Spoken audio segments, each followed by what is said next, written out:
Misrachi pregunta hoy con el abogado internacionalista Alonso Llueca. Alonso, bienvenido. Cada vez vemos, casi a diario, más abusos policiales, más autoritarismo por parte de la fuerza pública, sin ninguna consecuencia. Observando estos comportamientos en otros países, ¿qué peligro tiene eso aquí? Bueno, muy buenos días, Flor. Muchísimas gracias por la invitación. Yo diría que esto es un síntoma bastante preocupante, no simplemente para las instituciones democráticas, sino para las instituciones republicanas de la República de Panamá, por la sencilla razón de que estamos viendo que con las actuaciones de la fuerza pública se está tratando de exportar un modelo autoritario o modelos autoritarios de distintas partes del mundo. Aquí lo que en realidad se necesita en este país es una perspectiva de seguridad humana, una perspectiva de seguridad multidimensional y no la securitización de la agenda de seguridad, por la sencilla razón que la pandemia del COVID-19 nos ha demostrado que los principales desafíos de seguridad para los estados ya van a dejar de ser policiales o militares y van a pasar a ser temas de bioseguridad, temas de seguridad informática y también temas de seguridad humana. Urge una perspectiva de derechos humanos porque precisamente eso es lo que está más ausente en este momento. Securitización de la fuerza pública, ¿a qué te refieres con eso? La securitización me refiero a ver las amenazas desde una perspectiva únicamente militar y no verlo desde una perspectiva integral. Si tú, por ejemplo, agarras la cantidad de dinero que invierte en un año el Estado panameño en materia de la lucha contra el narcotráfico, la lucha contra el crimen organizado, y la comparas con la cantidad de dinero que se invierte en la preparación contra desastres naturales o en la investigación científica o en la inversión en materia de infraestructura de salud, te vas a dar cuenta que hay un desbalance bastante grande. Si nosotros tuviésemos en este momento más de 2.000 muertos por una situación de seguridad relacionada con el narcotráfico o relacionada con el crimen organizado, el discurso ya estaría más en las líneas de un Estado fallido que de una pandemia. Y lo que nos demuestra esto, precisamente como lo han analizado la mayoría de los académicos del mundo, es que el esquema de seguridad del Estado debe cambiar, reenfocarse y poner en su centro al ser humano. El ser humano, los ciudadanos panameños, los extranjeros que se encuentran bajo su jurisdicción, debe ser el centro de toda agenda de seguridad del Estado. Y ese es un tema que no se está viendo. Hablabas del presupuesto en lucha contra el narcotráfico. Para el 2021 se prevé duplicar el presupuesto del Ministerio de Seguridad. ¿Se justificaría? Se justificaría si se viese una perspectiva de seguridad multidimensional. Por ejemplo, si Panamá estuviese presentando una estrategia a nivel internacional o a nivel regional o simplemente a nivel local para prepararnos contra amenazas de bioseguridad, por ejemplo, y organizar una convención para, de una u otra forma, modificar la Convención contra las Armas Biológicas, que va a ser una de las principales amenazas que va a vivir la humanidad en los próximos 40 años, entonces sí estaría plenamente justificado. Pero si nosotros seguimos viendo la seguridad desde una perspectiva únicamente sobre temas de narcotráfico o temas de terrorismo o temas de lucha contra el crimen organizado, entonces ese es un síntoma de una enfermedad mucho más grave, porque precisamente nos estamos quedando atrás, no estamos viendo los verdaderos desafíos que va a enfrentar el mundo y precisamente eso es lo que se necesita la República de Panamá preparar. Tan importante es la fuerza pública como los sistemas de protección civil, como es el benemérito cuerpo de bomberos, como es la preparación de nuestro sistema de salud y nuestro sistema de seguridad. Se tiene que ver una perspectiva integral.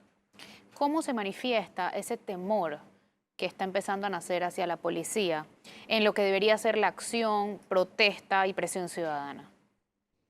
Es que yo creo que hay ciertas cosas que estamos viendo de forma, creo que bastante evidente, valga la redundancia, y hay cosas que no estamos viendo. Y una de las cosas que a mí más me llama la atención es que con el instrumento del miedo se ha utilizado una falsa verdad. Se ha utilizado un convencimiento de que a mayor autoritarismo y mayor represión a los derechos humanos, mejor va a ser la respuesta estatal a la pandemia.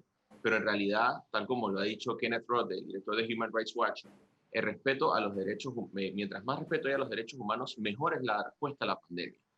Aquí tenemos que ver esto desde una perspectiva de data, de información y de sistemas de vigilancia. Actualmente estamos viviendo una infodemia dentro de la pandemia. Estamos viviendo campañas de desinformación y estamos ante lo que se podría denominar el típico modelo diamante de intrusión.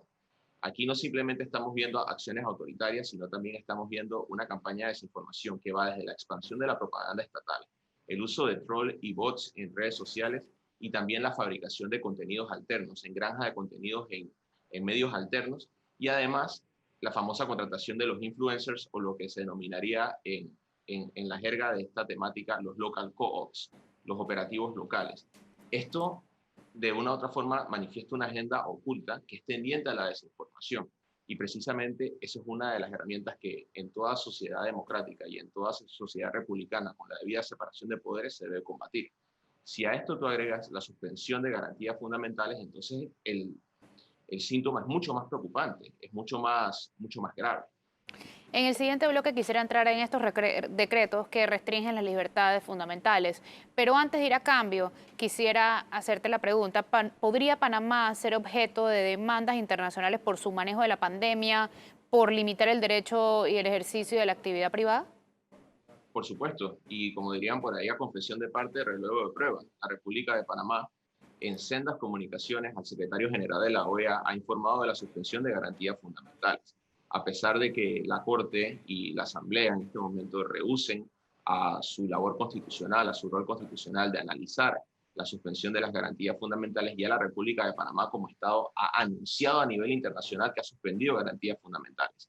Esto nos puede volver objeto de demandas tanto en el ámbito de los derechos humanos como en el ámbito de la inversión. Es decir, las compañías multinacionales que invierten en Panamá a través de los tratados bilaterales de inversión también podrían demandar a la República de Panamá en procedimientos arbitrales y procedimientos que son confidenciales en una gran cantidad de casos, y el Estado panameño saldría altamente perjudicado por el mal manejo que se le ha dado a la perspectiva legal. Vamos a un cambio comercial. Esto es Flor Miserachi Pregunta, hoy con Alonso Yueca, abogado internacionalista. No se vayan.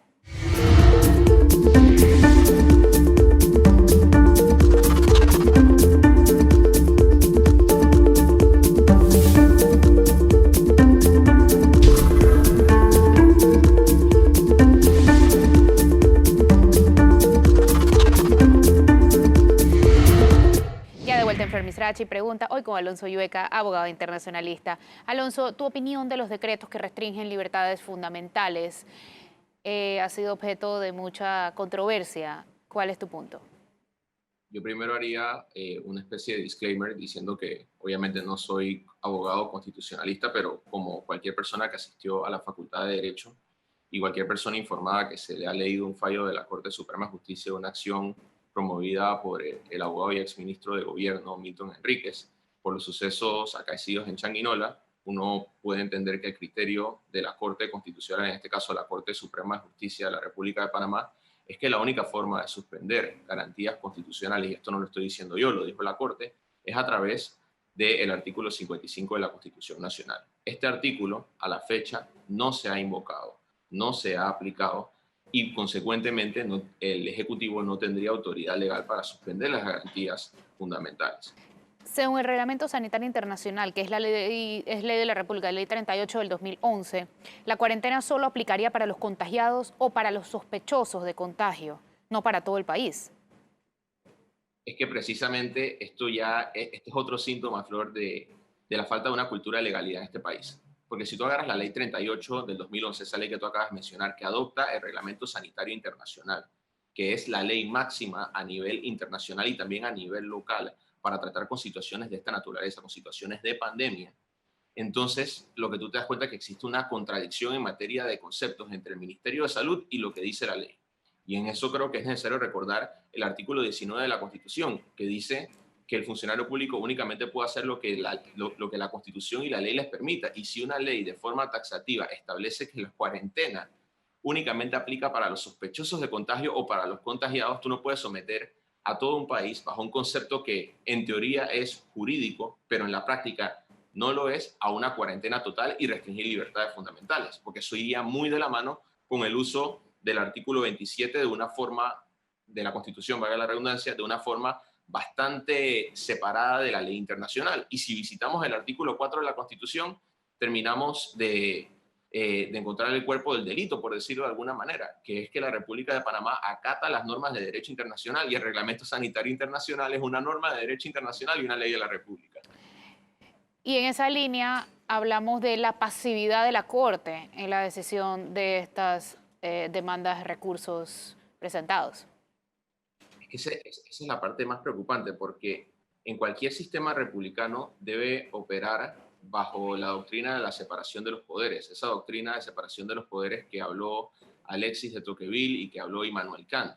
Aquí podemos decir que nosotros somos una democracia. Yo creo que eso no estaría en tela de duda. Aquí se hacen elecciones periódicas en la República de Panamá, pero lo que se está viendo con el tipo de actuaciones por parte de la Corte Suprema de Justicia y por parte del Legislativo Nacional de actuar con una especie de pasividad y una especie de sumisión a las decisiones del Ejecutivo Nacional, entonces estamos viendo una afectación real a las instituciones republicanas. No está habiendo separación de poderes, sino está habiendo una sumisión de poderes del Estado y estamos entrando en una especie de despotismo democrático. Y nuevamente, esto de una forma u otra nos va a terminar cazando o nos va a terminar persiguiendo en el futuro, porque precisamente esto va a dar pie a una gran cantidad de reclamaciones en el plano internacional. ¿Por qué? Porque no solamente se han afectado a los derechos humanos de toda la población, sino que con las poblaciones más vulnerables se hace muchísimo más visible esas afectaciones a los derechos humanos. Si tú, por ejemplo, agarras y comparas la situación desmedida y la desproporción, yo diría que exagerada, que ha tenido la pandemia en las mujeres, en los niños, en los adultos mayores, en los migrantes, en los refugiados y en los privados de libertad, te vas a dar cuenta entonces que la afectación en materia de derechos humanos es mucho más sensitiva y mucho más preocupante para cualquier ciudadano. Esta es la situación preocupante de los derechos humanos de los grupos más vulnerables. También entraría la población trans. Por supuesto que sí, que ha sido objeto de campañas de discriminación que ya rayan en lo sistemático. Esto no solamente es dicho por los activistas locales, sino también por activistas internacionales. Simplemente es necesario visitar las páginas web y las páginas de información más importantes a nivel mundial. Revistas como Foreign Policy han analizado precisamente la actuación policial en contra de la población trans. Y no solamente esto, también ya la Comisión Interamericana de Derechos Humanos ha decidido analizar precisamente la campaña de discriminación que está sufriendo la población trans, porque con la adopción de las medidas binarias se ha dejado a una clase protegida en una especie de desprotección, y precisamente las autoridades, más allá de hacer pronunciamientos públicos que a mi juicio son bastante vacíos, no han entrado a tomar acciones afirmativas para proteger a esta clase protegida, porque hay que tener algo claro. Estas personas, por la discriminación sistemática de la que han sido objeto históricamente y que actualmente sufren, merecen una protección especial. En esa misma línea está la audiencia que consiguió Fundación Iguales con la Comisión Interamericana de Derechos Humanos sobre el tema de matrimonio igualitario, que la Corte ha decidido archivar este tema, por lo menos por 4 años. Es que regresamos al tema de la cultura de legalidad, porque precisamente en cualquier país con una cultura de legalidad, con una cultura de decidir en derecho y con facultades de derecho que tratasen de estudiar las cuestiones desde una perspectiva un poquito más minuciosa, nosotros encontraríamos un activismo muchísimo más grande de la sociedad civil porque se decidieran este tipo de cuestiones. Ya vamos para casi 5 años de que la Corte Interamericana de Derechos Humanos emitió la opinión consultiva OC24, en la cual reconocen el derecho de la población LGBTIQ+, a contraer matrimonio y también a su identidad de género. Entonces, aquí simplemente el Ejecutivo Nacional, el Legislativo y el órgano judicial deberían hacer un acto de control de convencionalidad e implementar esta opinión consultiva a nivel interno, porque lo que se requiere en este momento es un control de la convencionalidad de carácter preventivo. De forma sencilla, ya la Corte Interamericana nos ha dicho, si nosotros debemos hacer esto, Panamá, te vamos a condenar a nivel internacional y vas a recibir precisamente una sanción internacional por tus actuaciones de discriminación en contra de una población protegida.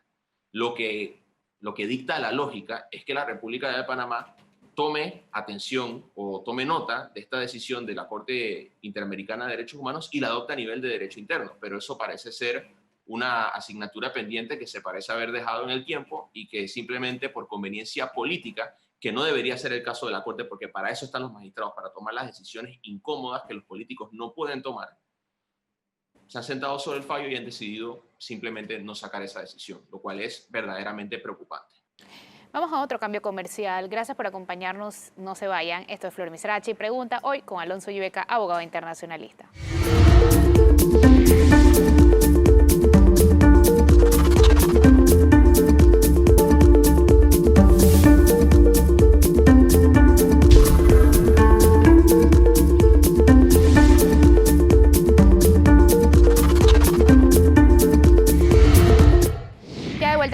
Marcha y Pregunta, hoy con el abogado internacionalista Alonso Yueca. Hablemos, por favor, de las sanciones impuestas por Estados Unidos a la empresa China Construction Company y sus subsidiarias, que fue la empresa a la que le adjudicaron el cuarto puente sobre el canal. Si bien no está incluida dentro de las sanciones Panamá, Panamá aplica directamente a las sanciones de Estados Unidos. ¿Esto de ampliarse podría representar un problema futuro para nosotros?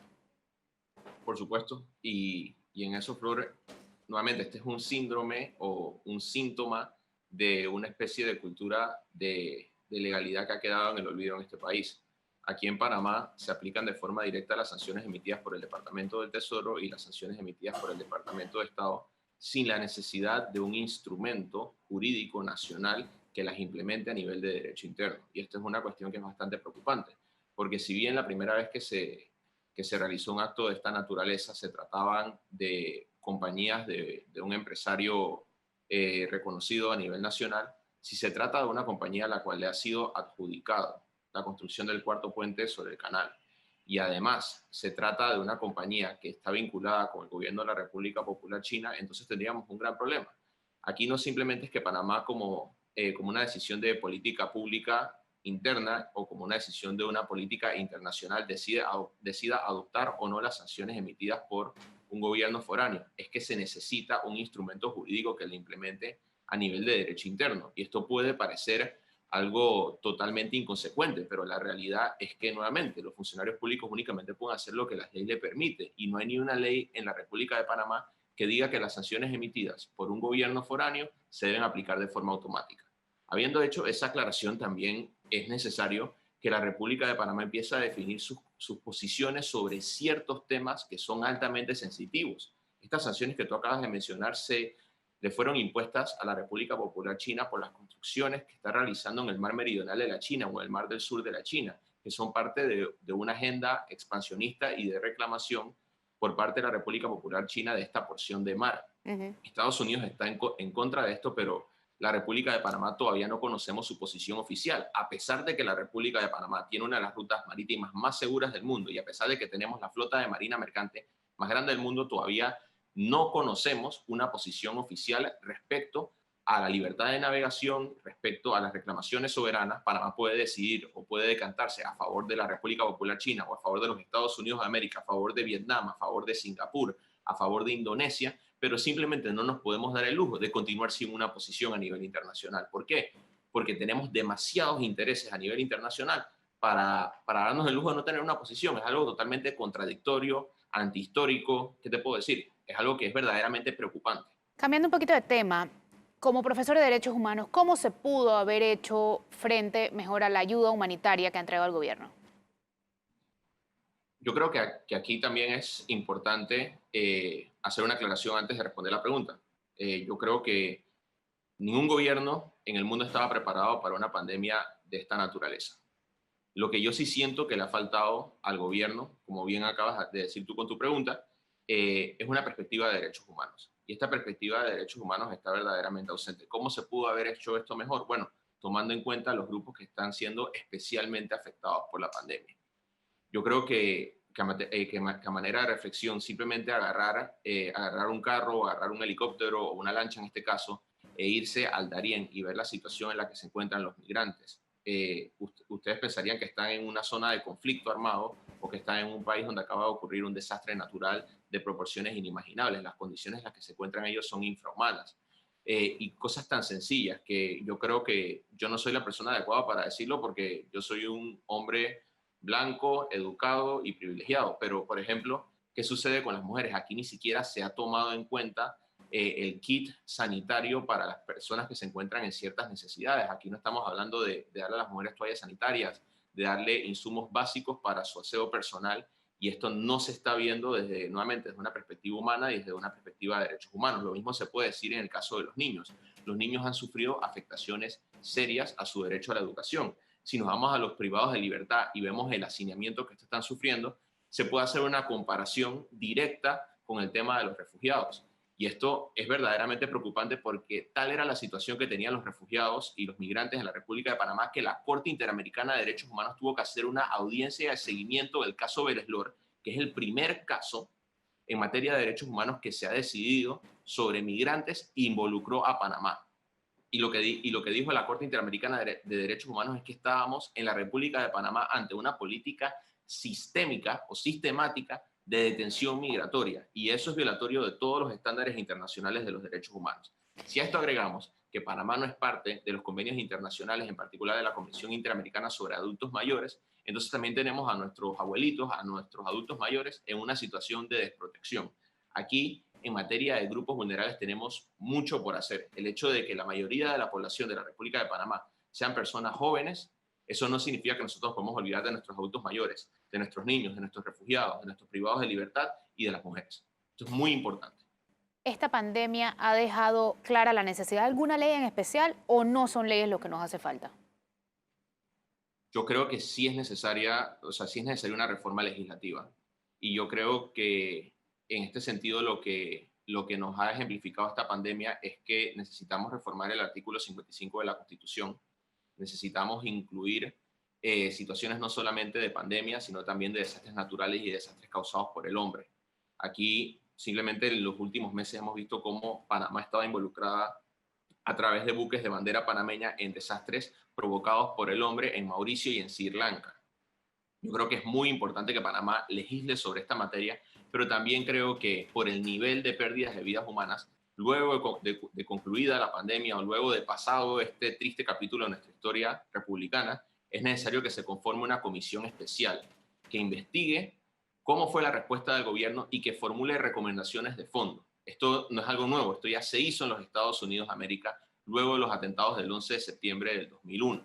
Yo creo que esto sería un buen modelo para emular porque nosotros no podemos seguir improvisando. Yo siempre se los comento a mis estudiantes, yo les digo, en cualquier país serio, el Consejo de Seguridad Nacional, por ejemplo, no se dedica a espiar a los oponentes políticos. El Consejo de Seguridad Nacional se dedica a planificar situaciones que puedan amenazar la vida misma del Estado. Aquí un oponente político no amenaza la seguridad nacional de ninguna manera. Aquí lo que debería haber ocurrido es que se tuviesen una serie de planificaciones, una serie de estudios ya realizados de cómo responder ante determinadas circunstancias. Esto lo tienen la mayoría de los países serios. Si usted agarra y lee el New York Times, por ejemplo, usted va a ver que el primer ejercicio en materia de seguridad nacional, uno de los primeros que hizo la administración Trump, preparado por la administración Obama, era sobre una pandemia de naturaleza similar a la del COVID-19. Entonces, ¿qué es lo que se necesita aquí? Muchísimo más pensamiento estratégico, se necesita muchísimo más estudio y muchísima más compilación de información. Pero esto no debe parar aquí, también se necesita urgentemente un movimiento de derechos civiles en este país. Aquí se está recolectando una cantidad de información que es espeluznante y tenemos una ley de protección de datos que todavía no ha entrado en vigencia. Y si ustedes agarran esto con la cantidad de información que nosotros tenemos, que estamos recolectando de personas, números de cédula, temperatura corporal, imágenes a través de las cámaras termográficas o cualquier otro tipo de cámaras que se estén instalando, el nivel de vigilancia del Estado puede estar también afectando libertades civiles. Y esto también genera preocupación y sobre esto también se necesita legislar. Urge una gran cantidad de actos legislativos, pero actos legislativos que vayan más allá de la forma, que se dediquen al fondo y que tratan de ver los problemas que son verdaderamente sensitivos. Gracias, Alonso, por acompañarnos hoy. Gracias a ustedes también por acompañarnos hoy. Esto fue Flor Misrachi Pregunta, hoy con Alonso Llueca, abogado internacionalista. Que tengan un excelente día.